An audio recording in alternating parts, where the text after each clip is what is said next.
예, 오늘의 증시 브리핑 시작하겠습니다. 상승 종목이 많았기 때문에 이제 반등이 나온 건데, 미국 지표 신규 실업수당 청구가 좀 늘었죠. 근데 여전히 이제 많은 건 아니기 때문에 고용시장이 아직은 탄탄하다. 이거는 좀 부담이 되는 사안이긴 합니다. 그런데 국제유가가 좀 많이 빠지고 있잖아요.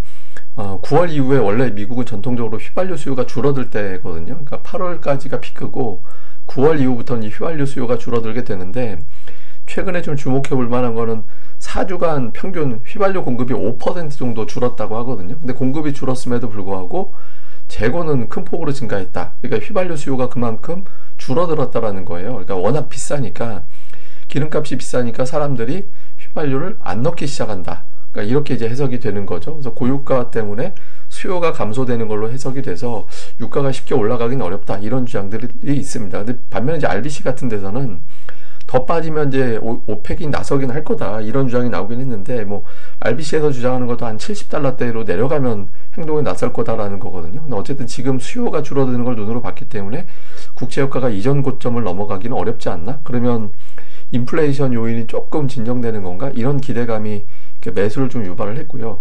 그리고 이제 국채금리가 오늘 좀 빠졌는데, 여러 어떤 발언들이 있었는데, 특히 이제 메리 데일리 발언이 오늘 미증시 끌어올리는데 역할을 했거든요. 그러니까 고용이 식고 인플레이션이 2% 향해 가면 금리 인상 필요 없다. 그리고 이제 금리를 유지하는 것 자체도 제약적인 정책으로 봐야 되고, 그리고 이제 금리가, 시중금리가 지금 10년물 국채금리 이런 게 4.7, 4.8 이렇게 올라가 버렸는데, 금리 안 올려도 저렇게 알아서 올라가 버렸기 때문에 금리 인상 효과 이미 내고 있다. 이런 이야기를 했고요. 그러니까 금리 인상 필요 없다라는 발언이 한 줄거리.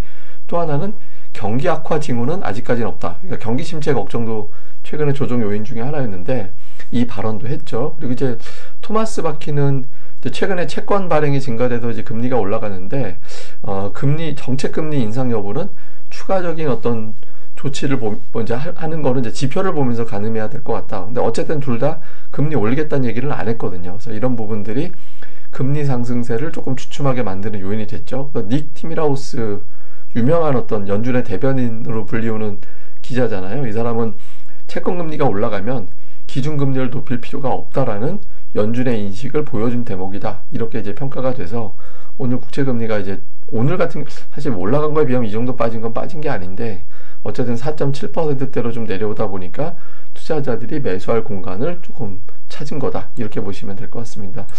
뉴스로 보면 어제 제가 이 뉴스를 빼먹어서 마감하고 나서 이제 텍스트로 제가 게시판에 올려드렸는데, 유튜브 게시판에 이창용 총재가 어제 고금리가 장기간 지속될 것 같다, 이 발언을 해서 어제 오후에 지수가 갑자기 밀릴 때 이 발언 영향도 일부 있었다라고 보여지거든요. 근데 오늘은 한국은행 부총재가 긴축 수준을 높일 상황 아니다. 최근에 채권, 금융, 금리, 주식시장이 환율까지 불안정하게 움직였던 거는 연휴 기간 동안에 나왔던 이벤트를 한 번에 다 반영해서 그런 거지, 그런 식으로 그런 어떤 변동성이 또 연출될 것 같지는 않다. 이렇게 되면서 시장을 좀 달래줄 만한 코멘트를 했거든요. 그래서 이런 부분들이 나오면서 어제 이창용 총재 발언을 조금 희석시켜주는 그런 역할을 했고요. 그리고 국제유가 추가적으로 올라가지는 않을 것 같다라는 JP모건의 분석, 요게 또 있었고, 반면에 이제 좀 부담스러운 거는 신용 물량들이 좀 부담될 수 있다. 향후에 이런 분석들 계속 나오고 있거든요. 실제로 보면 이게 이제 코스닥 지수 분차트인데, 오후 들어서 계속 한 번씩 이렇게 뚝뚝 밀리는 현상들이 나오고 있잖아요. 어떤 재료도 나왔었겠지만, 저거는 신용을 많이 갖고 있는 투자자들이 반대매도 나가느니 오늘 반등에, 또는 오늘 더 빠질지 모르니까 오늘 하락에 좀 줄여놓자, 이런 정서들이 주식을 그대로 갖고 넘어가지 못하는 상황이 만들어지고 있다라고 봐야 되거든요. 그래서 조금 이제 신용 물량이 어느 정도는 좀 부담이 되는 것도 코스닥 시장에 이제 오후장 들어서의 어떤 변동성을 키우는 그런 요인 중에 하나였던 것 같습니다. 근데 오늘 워낙 외국기관이 코스닥을 많이 사서 오늘은 밀렸지만 이제 복원시켜 놓아서 마감이 되는 그런 모습을 보였죠. 차트는 삼성전자 보면 되는데, 삼성전자가 9월 초에 저 양봉을 완전히 다 잃어버렸습니다. 그러니까 엔비디아 쪽에 공급한다라는 재료로 올라갔는데 수율 문제 때문에 안 될 것 같다. 그러니까 이런 분석들이 나오면서 저게 이제 돌려버렸고, 또 이번 주에 발표로 알고 있었던 실적이 다음 주로 밀리면서 나쁜 건가? 이런 어떤 의구심이 나왔죠. 그러면서 지금 최근에 주가 보시다시피 11일 중에서 10일 빠졌어요. 그러니까 작년도 6월인가 13일 중에서 12일 빠진 적이 있는데 그 뒤로 가장 낮은 비율이 돼버렸거든요. 이게 완전 동네 바보예요. 진짜 바보가 돼버렸습니다. 근데 이제 차트적으로는 되게 중요한 위치인 게 지금 200주선, 제가 늘 반도체주는 200주선을 주목해서 봐야 된다라고 말씀드리는데 이게 오늘 그 선 아래로 내려가서 끝났어요. 여기서 이제 깨져버리면 이게 반대로 저항이 될 가능성이 높기 때문에 다음 주에 삼성전자가 플러스로 돌려 세우는 흐름이 나오는지가 상당히 중요한 그런 상황이 됐죠. 반면에 오늘 코스닥을 좀 선전한 게 워낙 밤에 돌아오다 보니까 대형주는 그런 저런 수급 요인들에 의해서 영향을 받지만 중성주 쪽은 이제 낙폭과대를 좀 활용해 봄직하다 이렇게 되면서 ADR이 워낙 낮은 수준, 그러니까 올해 들어서 가장 낮은 수준이었거든요. 그래서 중성주 쪽은 이제 대기 매수가 가동이 되면서 올라가는 그런 모습을 보였습니다. 자, 수급에서는 외국인들이 되게 많이 팔았죠. 코스닥은 또 되게 많이 사서 이틀 연속 코스닥 매수한 건 9월 이후 처음 매수 들어왔거든요. 종목 보니까 3,200억 중에서 삼성전자 하이닉스 두 종목 매도한 게 딱 3,200억이에요. 그러니까 두 종목 그냥 판 거고, 매수 쪽은 뭐 기아가 순매수 1인데 220억밖에 안 되니까 오늘 매수는 되게 조심스럽게 했다라고 봐야 되겠고요. 기관 투자자들은 금융 투자가 매수 상위니까 이제 오른쪽에 대형주들이 포진해 있는데 전차, 삼성전자 하이닉스 자동차 쪽 이쪽 매수가 좀 눈에 보이는 게 특징이었던 것 같습니다. 그 외에 이제 뭐 금융주가 좀 눈에 보이고, 코스닥 쪽에서는 외국인들이 되게 많이 샀는데 많이 산 날은 2차전지가 포함이 돼요. 예, 그게 들어가 있고, 이전에 이제 초전도체로 분류가 되는 종목군들이 일부 들어왔고, 2차전지 쪽 매수가 조금 종목수가 늘어났었고요. 기관 투자자들 같은 경우는 이제 IT 관련된 기업들, 뭐 테스나가 오늘 많이 올랐죠. 그다음에 하나마이크로 뭐 심텍이라든가 이런 정도, 요 밑에 순위로도 봐도 관련된 종목이 되게 많았었거든요. 그래서 이쪽 종목과 약간 이제 제약 바이오 계열로 분류가 되는 종목군들이 좀 포함이 되어 있는 그런 구성을 보였습니다. 근데 막판에 외국인들이 선물 매도로 바뀌었습니다. 그래서 선물 이번 주 결국에 이제 순매도로 진행이 됐고, 자, 이슈를 정리해서 보면 고용지표 세 가지 고비가 이제 시작됩니다. 고용지표, 그다음에 삼성전자 잠정실적, 그다음에 미국의 물가지표인데, 일단 당장은 고용지표인데 이게 16만이라고는 하지만 예상치가 하단이 9만이고 상단이 22만인가 그래요. 그러니까 어마어마하게 퍼져 있어서 예상치대로 나오기는 않을 것 같긴 하거든요.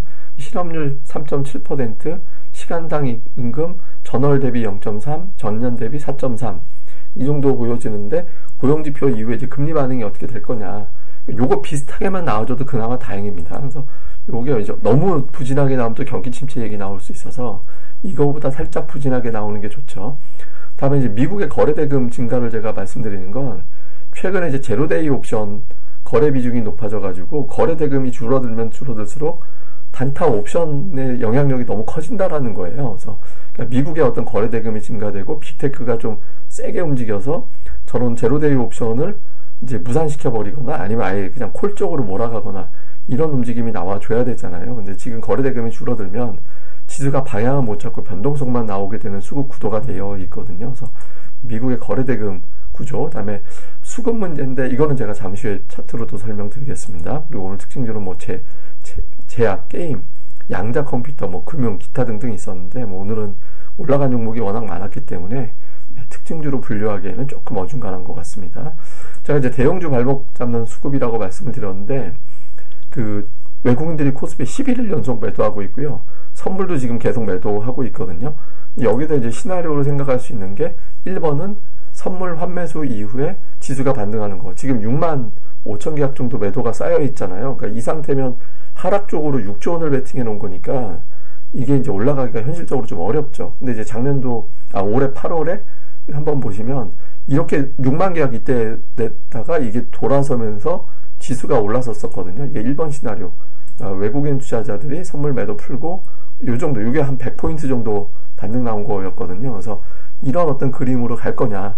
근데 이거는 예상이 아니라 눈으로 봐야 됩니다. 그러니까 외국인들이 저 무식하게 쌓아놓은 거를 이제 환매수로 해서 돌릴 거냐. 1번 시나리오고, 2번 시나리오는 뭐냐면 그냥 매수 매도만 반복하는 거예요. 예, 매수 매도만 반복하면서 박스권을 만들어내거나 그냥 흘러내리게 하거나. 최근 들어서 움직임을 보시면 이게 이제 그 2번 쪽에 현재는 그리고 있죠. 보시면 매수도 아니고 매도도 아니고 3일 동안 그냥 갇혀있는 그러니까 2400 아래, 2420 위 이렇게 지금 가두어 놓고 있는 상태가 나오고 있잖아요. 그래서 현재는 이제 2번으로 가고 있는 상황인데, 저게 이제 2번만 돼도 이게 반복 박스권이 아니라 저건 박스권 되다 흘러내릴 가능성이 높아지는 거거든요. 그래서 다음 이 세 가지의 고비점, 그러니까 고용, 삼성전자 잠정 실적, 다음에 이제 미국의 CPI, 이 중에서 제일 중요한 거는 사실 우리나라에서는 삼성전자고, 금리 측면에서 보면 이제 CPI죠. 그래서 요 고비 전후에서는 아마 방향이 좀 나올 것 같은데, 제일 중요한 거, 대형주가 움직이려면 이제 공간이 열려야 됩니다. 되게 복잡한 데서는 공간이 좀 열려줘야 그만큼 걸어갈 수 있게 되거든요. 그래서 선물이 좀 열어줘야 그 공간이 생기는 거니까 이 부분이 풀리게 되는지, 이게 안 풀리니까 오늘 삼성전자는 장중 내내 마이너스가 났던 거였잖아요. 그래서 이게 풀어지게 되는지 이 부분을 집중적으로 좀 관심 있게 보면서, 저게 풀리면 이제 지수가 좀 탄력이 붙이게 되는 거고, 안 풀리면 까딱까딱 움직이다 그냥 대형주 쪽보다 이제 중성주에서만 놀아야 되는 거고, 이렇게 구분이 되니까 이 부분 좀 잘 체크해 보시는 게 좋을 것 같습니다. 예, 또 한 주 잘 보내시고요. 또 이번에 또 연휴네요. 또 연휴 기간에도 또 열심히 자료 올릴 테니까 유튜브 구독하기, 예, 좋아요, 이왕이면 좋아요까지 꼭 부탁드립니다. 감사합니다.